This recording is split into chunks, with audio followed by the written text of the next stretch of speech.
This is the age of a revolutionary environment. Big and small revolutions are taking place across the globe with a speed and impact hitherto unimaginable. Much of this process is the result of technologies that are being absorbed at increasingly rapid rates by business and networks from the domain of pure theory. Indeed, business are rapidly becoming the drivers of the direction of technological change for the future. This means that the way of doing business changes every minute. It is becoming more customer friendly and less bureaucratic. Technological complexity is being increasingly hidden in a black box, leaving the interface more intuitive and easily accessible to customers who may never have operated a computer before. Pushing a few buttons or inserting a card is making possible the execution of a wide array of transactions which previously would have involved a number of discrete and often difficult steps. Technology is, in other words, redefining the business. All this is very important for Housing Development Corporation in view of the three very clear reasons. The reasons are: own the information, set the standards, and keep the customer. The corporation believes that these three aspects are what the financial services industry is all about, and housing finance is no exception. All the three are undergoing radical change in the new environment. Further, financial services will emerge as a byproduct of telecommunication network services. Before last year was a revolutionary year, which is a sign of the coming of the age of the new interconnected business environment. In line with these trends, institutions will need to restructure themselves very carefully indeed to ensure that their internal and external service standards meet the challenges being posed by the numerous little revolutions taking place at a very fast pace. Consumers themselves are changing from loyal, limited information consumers to choice driven, price and information sensitive consumers who will demand customization and completion of transactions and not standards sales, not just the initiation. This will demand an all new marketing strategy and a new approach to business practices.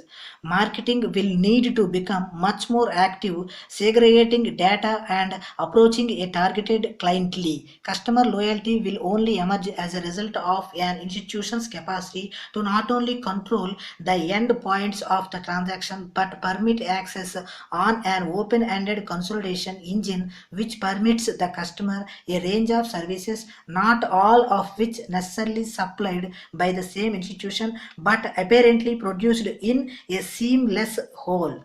So far as the customer is concerned, the entry point will be critical. Those who control this will ensure customer retention. These developments are changing the manner in which institutions will interface with their customers. The home is the final frontier. The internet will certainly become the backbone of the payments mechanism and of commerce worldwide.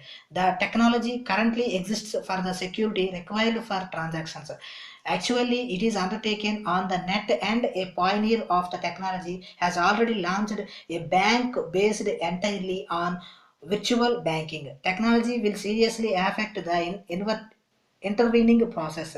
Brokerage business will suffer as their twin advantages of information and search are substantially extinguished through technological solutions at almost zero cost. In a period of emerging non-intervention, institutions will need to be very careful indeed to ensure that they play a value added role in the new technological payments system. The corporation began this process many years ago, though during the past year it has gathered momentum. We are in the process of adapting to the new environment around us, understanding and internalizing the process we observe and seriously redefining how we do business. These structural changes are necessary for long-term survival as in the new environment with the cost of information falling rapidly towards zero, the external environment will be a major leveler. The small smart player will be just as visible as anybody else in the marketplace and much more adaptable than larger player.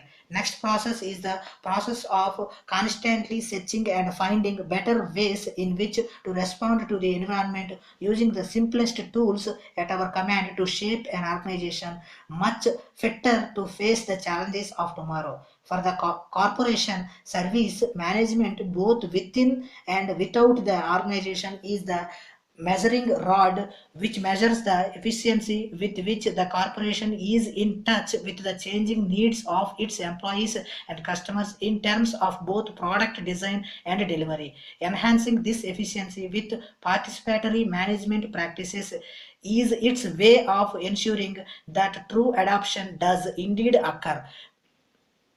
Many of the technological advances that are spoken about will emerge much quicker than is widely expected. The major issue for the financial system at large at present is the manner in which institutions tap financial resources. With the gradual removal of the direct credit system, resources have become market based, flowing on the basis of risk return profiles from which the central government itself has not been exempt. Governments' own finances will determine the shape of the future of the financial system, and hence many institutions in the interim are heading towards retail markets as an alternate market for funding. Housing finance corporations, given the interest elastic demand for their funds, are necessarily constrained in their resource raising ability in competitive markets, especially in a regime of tight liquidity, high interest rates, and substantial crowding out of funds by government itself. In the absence of variable interest rates and any sources of medium and long term funds at costs that match them may affect demand for funds, many of the smaller specialized housing finance companies are likely to be resources constrained for future growth. It is essential that the traditional long-term pool of funds now being tapped largely by government itself be privatized to some extent so that their beneficiaries can earn higher yields at the same time support housing and infrastructure.